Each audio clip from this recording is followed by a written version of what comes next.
Great. Good evening, everybody, and thank you for attending this debrief.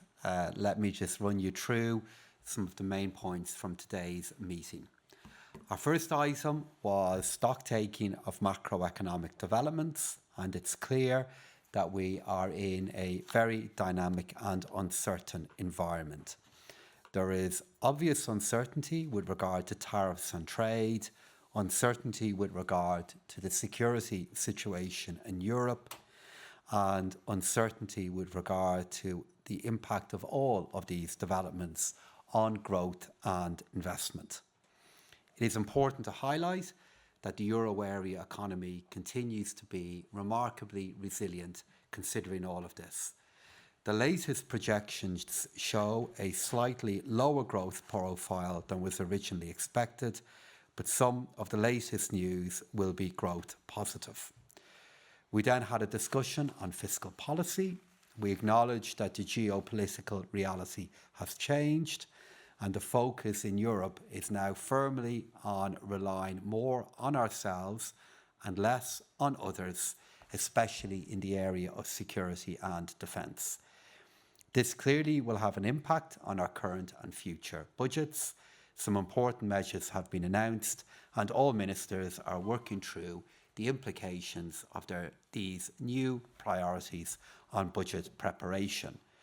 But we all know that stability and safety in our public finances also goes hand in hand with security, and this combination plays a role in reducing the scale of risks that we may face in the future.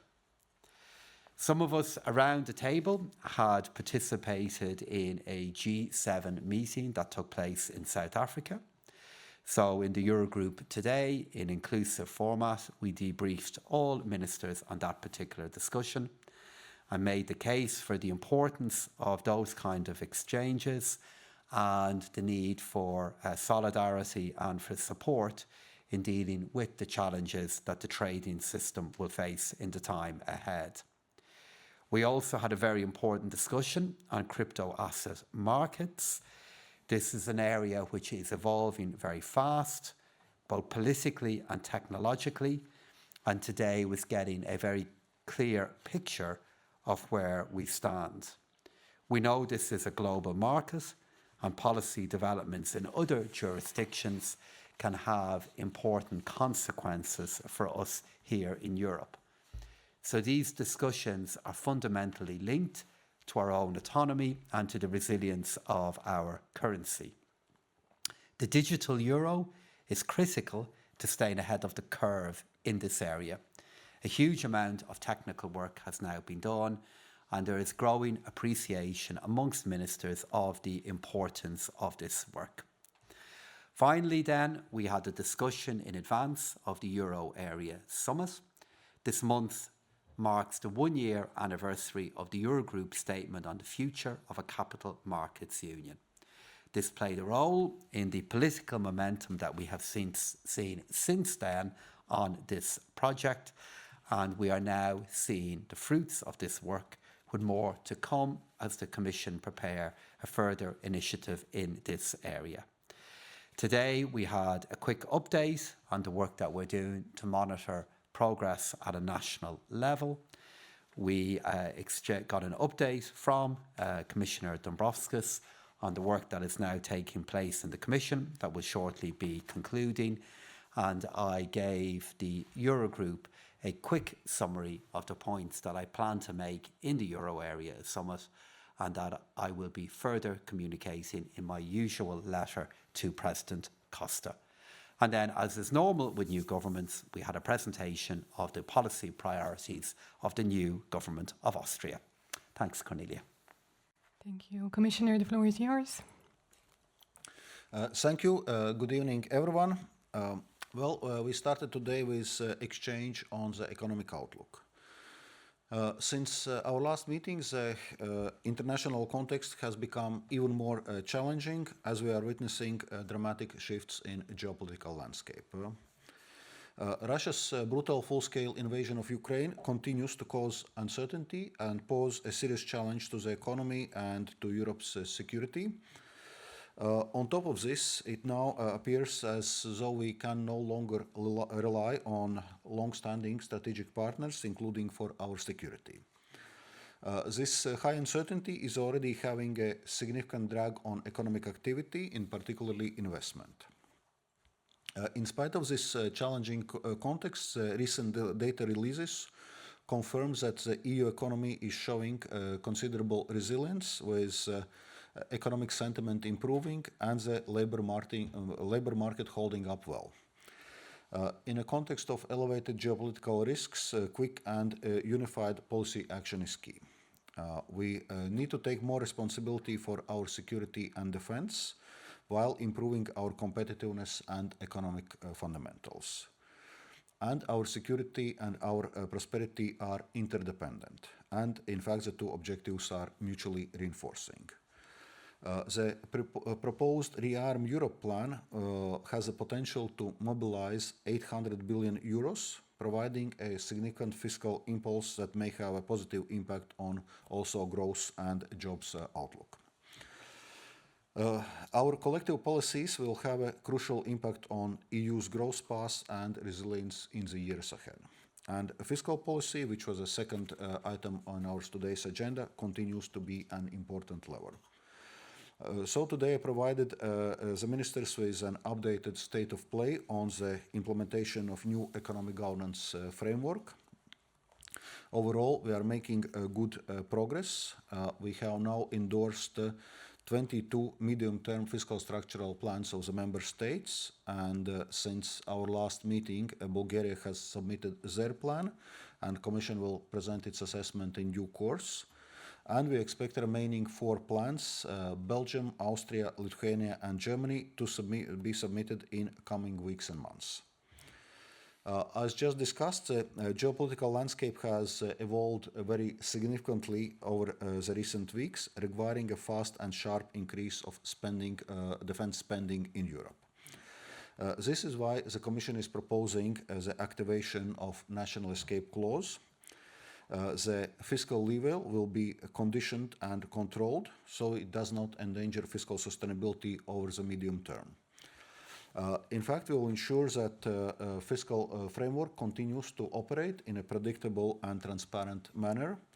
Member states will be able to implement their just adopted medium-term plans as foreseen, but at the same time, the flexibility will provide significant leeway for additional defense expenditure. We will discuss these issues more in detail over the ECOFIN dinner tonight and also during the ECOFIN Council tomorrow. And the Commission will formalize its proposals shortly. At the same time, we still must maintain a focus on implementation of fiscal reform and investment measures contained in Member States' plans. I also provided the meeting with a debrief from last month's G7 meeting of finance ministers and central bank governors. At this challenging time, the EU remains committed to the rules-based international order and engaging with international partners through multilateral fora, including G20 and G7. We discussed the provision of financial assistance to help Ukraine to continue its war of survival in the face of Russian aggression. Since the beginning of Russia's full-scale invasion, the EU has provided 135 billion euros in assistance to Ukraine, covering financial, military and humanitarian aid.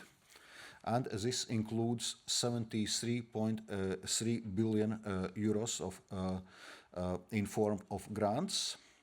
And the EU also provided approximately 41.3 billion euros in loans through macrofinancial assistance and a Ukraine facility. However, these loans are offered on exceptionally concessional terms, with maturities up to 45 years, extended grace periods of 10 years, and almost no interest payments. So this makes very clearly the EU the largest donor to Ukraine to compare with any other international partner. On trade, I made clear that growing trade tensions will have a profoundly negative impact on the global economy. So I expressed our regret over the announcements of the United States on potential tariffs on the EU, but the EU is ready to react in a firm and proportionate manner if necessary. We also discussed the preparations of Euro area March summit, where the focus will be on deepening and developing our capital markets. As one can see already from competitiveness compass, access to finance and our capacity to mobilize private funding is key for Europe's competitiveness agenda. The EU needs to speed up its progress towards capital markets development, and the renewed political impetus should give us the strength to advance decisively. The Commission will put forward its communication on a Savings and Investments Union next week, and we hope it will be welcomed with a strong political will and commitment also on a Council side. Thank you. Thank you, Commissioner. Managing Director Gramegna, the floor is yours. Thank you. Good evening, everyone. I think we had a very good Eurogroup meeting today, which had as a common denominator the changes in geopolitics and obviously the fast-paced changes in foreign policy of the United States. And all this underlines that we need a Europe that takes a more proactive role in this context of a fragmented and unpredictable world. On macroeconomic developments in the euro area, markets are expecting growth of Europe to be slightly lower than predicted, probably slightly below 1% amid elevated uncertainty, while defense spending will be on the rise. The markets are wondering how these additional expenditures are going to be financed, and they see joint European financing as a better tool than increasing debt at national level.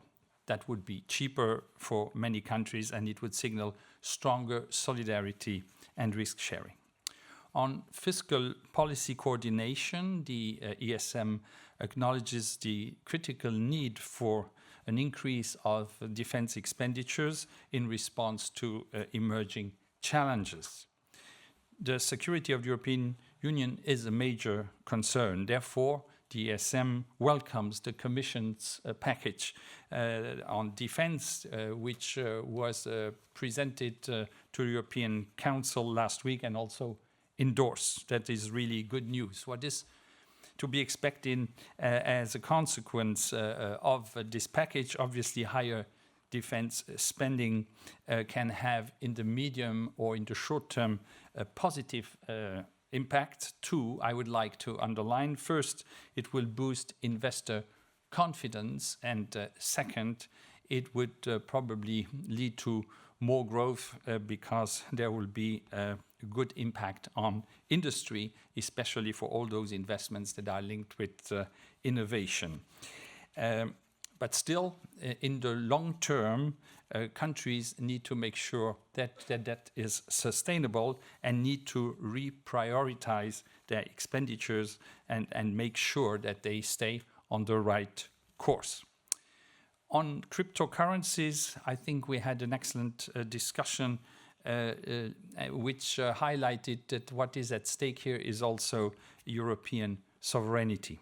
The US administration stance on this compared to the past has changed, and the US administration is favorable towards cryptocurrencies and especially dollar-denominated stablecoins, which may raise certain concerns in Europe. It could eventually reignite foreign and US tech giants' plans to launch mass payment solutions based on dollar-denominated stablecoins. And if this were to be successful, it could affect the euro area's monetary sovereignty and financial stability. Therefore, the ESM supports the European Central Bank's urgency in making the digital euro a reality to safeguard Europe's strategic autonomy. This digital euro is today more necessary than ever. And we also welcome as ESM and support the initiative of the Commission to relook at the MiCA directive, which could prove key here to counter some of the effects that we have discussed. Last but not least, on Capital Markets Union, as was said by President Donohoe and Commissioner Dombrovskis, now is the time to act. We as ESM are fully supporting this agenda. A team of ours has recently also produced a blog on this issue to also pinpoint which areas should be prioritized, where there's most gains eventually in the short term. That could be if we would focus on pension reforms, incentives for retail investors, and further development of securitization markets. In fact, what the blog is saying is that we need to bring the Capital Markets Union, which is a bit abstract, to the attention of people and make sure that companies understand that it's key for them. The time to act is now. Thank you. The floor is open for questions. David, thank you.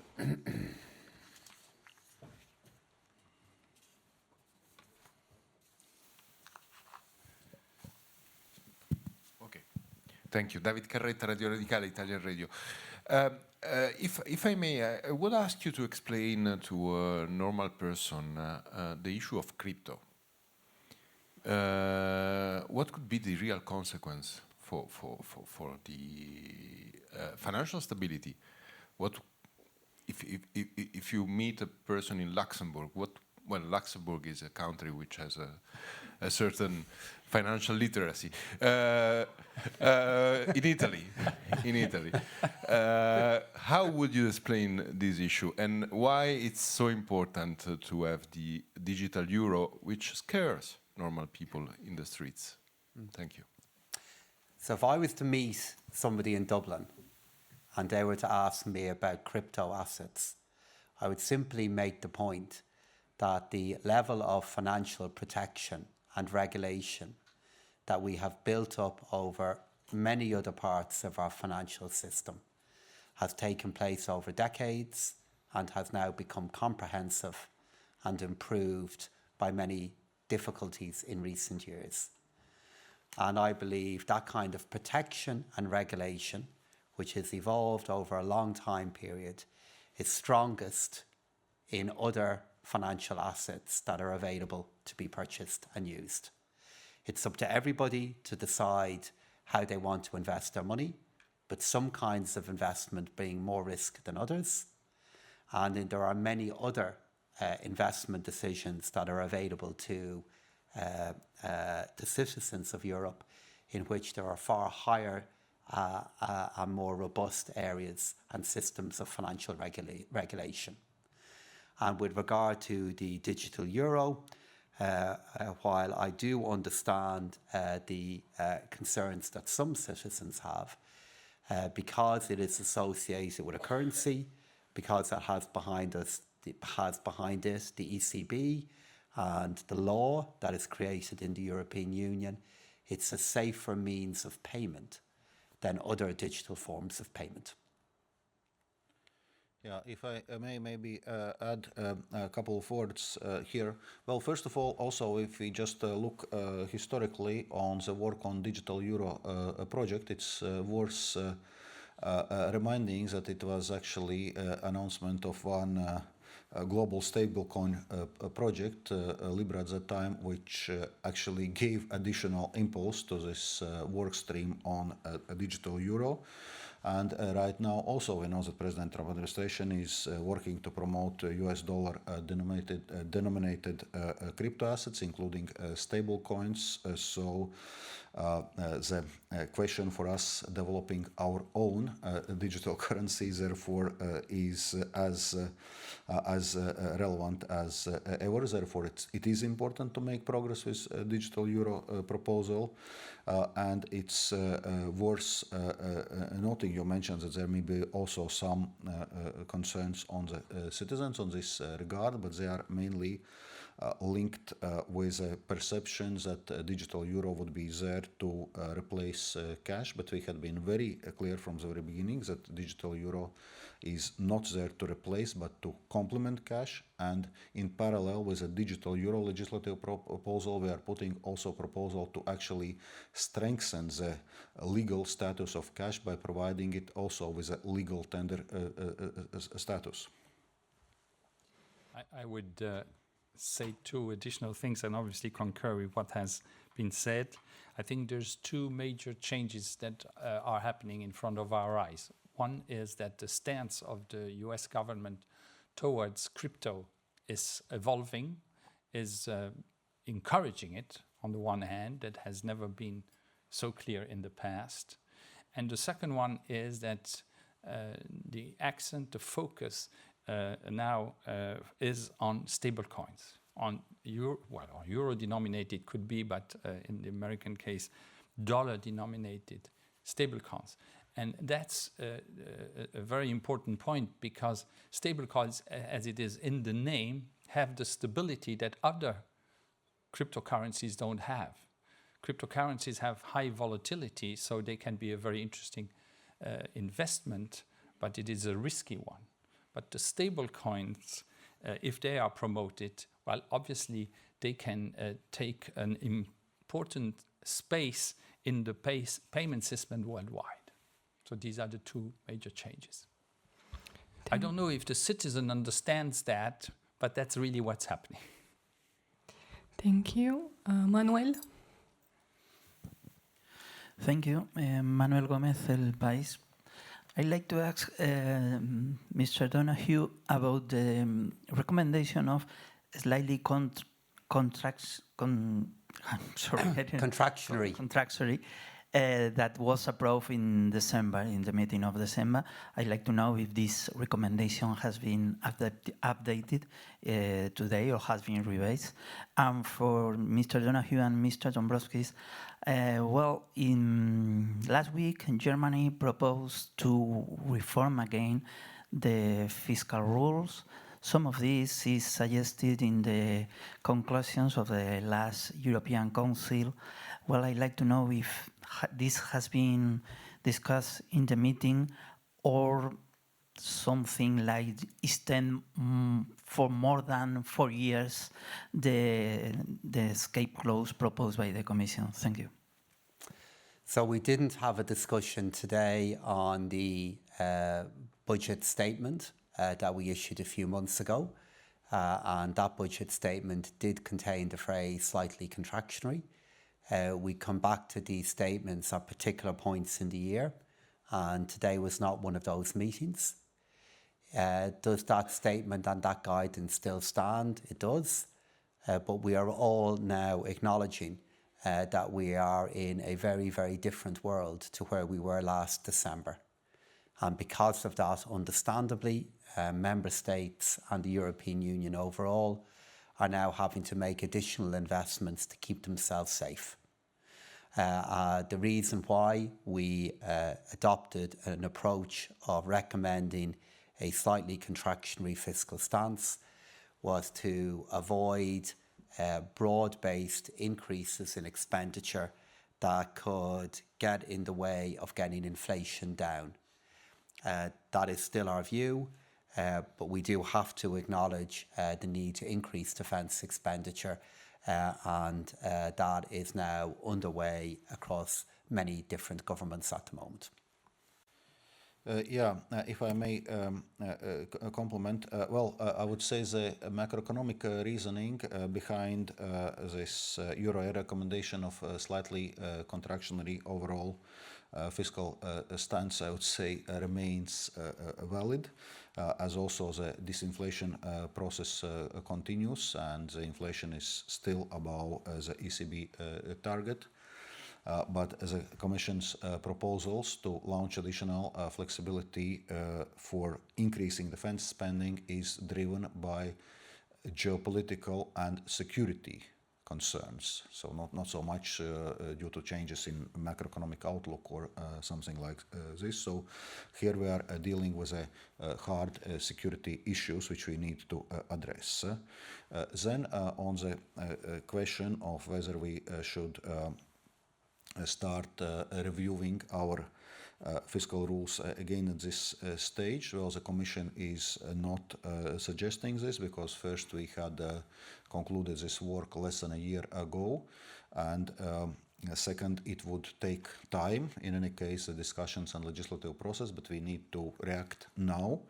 That's why we are proposing to use the flexibilities which are already inbuilt in a new fiscal rules, namely the national escape clauses.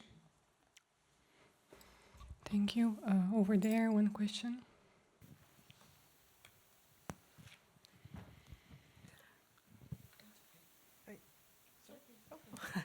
Sorry. Jolanda de Koster from Dutch press agency ANP. I have a question for the Commissioner.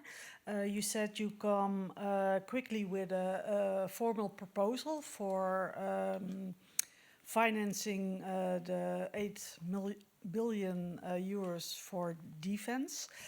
Can you tell me something about the procedure afterwards? When will there be a formal decision? Is it done by in the ECOFIN? Is it something for the next summit? Thank you. First of all, on the proposal for increasing defense expenditure, there are several parts of our proposal. First, as regards the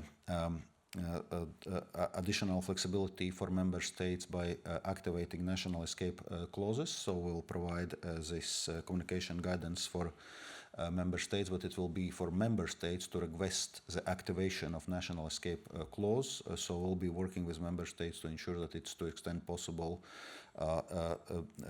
coordinated in terms of time and process. So so that's one element.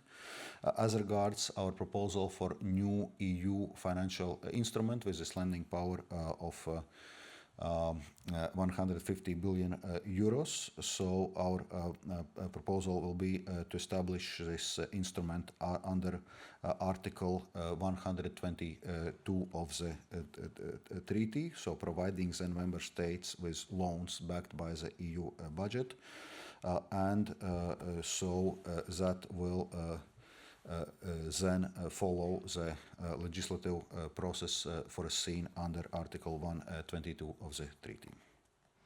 Thank you. And one question over here.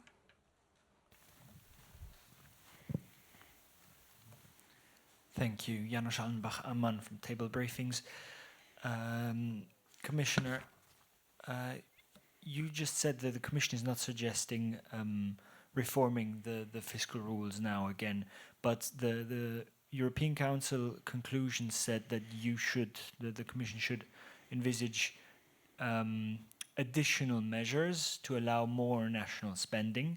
Additional meaning additional to the escape clause that you will present or propose. So, what is it that you will propose additionally if it's not adapting the fiscal rules? And then a second point, Mr. Gramegna just told us that you would revise the MiCA regulation. Can you tell us with what goal and when? Yes. First of all, the package which we are proposing already contains several elements. So this is this additional fiscal flexibility under national escape clauses. Well, yes, we are in a sense framing it in terms of time and additional flexibility being provided by member states, also keeping fiscal sustainability considerations into account. So this is something which also cannot forget when discussing other instruments. Then we are proposing this additional 150 billion euros lending capacity under EU budget, which EU member states will be able to use. we are proposing additional flexibility, which we'll do in a context of midterm review of the cohesion policy for also using cohesion funds to strengthen the security of member states and also leveraging further strategic technologies for Europe platform. We are looking on the role of the European Investment Bank, which can have a role, and European Investment Bank is already working on this with their security and defense action plan, which is an important step in this direction. We are looking what can be done through mobilizing with private capital, and we also should not forget the lending capacity which is there under the ESM, and whether this also could be put to use here. Thank you. And I take one last question over Paula. Oh, sorry. Thank you, Paula Tamo with the FT. Commissioner, 2 questions. What is the level of involvement that the Commission wants from non-EU third countries in this rearmament effort? And specifically, could third countries participate, obviously not taking out the loans, but in terms of receiving some of those loans, in terms of procurement bids?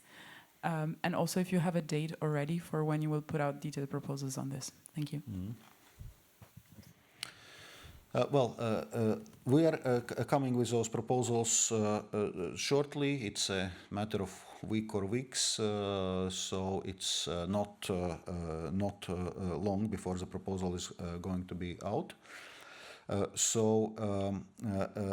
As regards role of third countries could play, clearly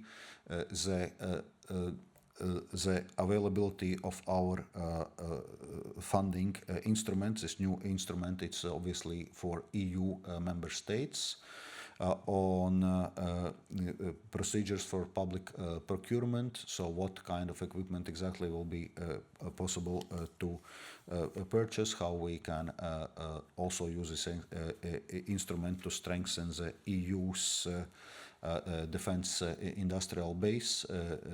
On these elements, work is currently ongoing, so we'll, in a sense, need to pursue both objectives. One is urgent need to plug certain capacity gaps which we are facing and which we need to address from a defense point of view, but another also our goal of strengthening development also EU defense industry. So we'll need to see how this package contributes to both of those goals.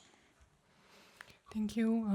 I think we are about to finish. Thank you very much to our speakers, and many thanks to all of you for coming. I'm sorry we couldn't take all the questions, but thanks a lot.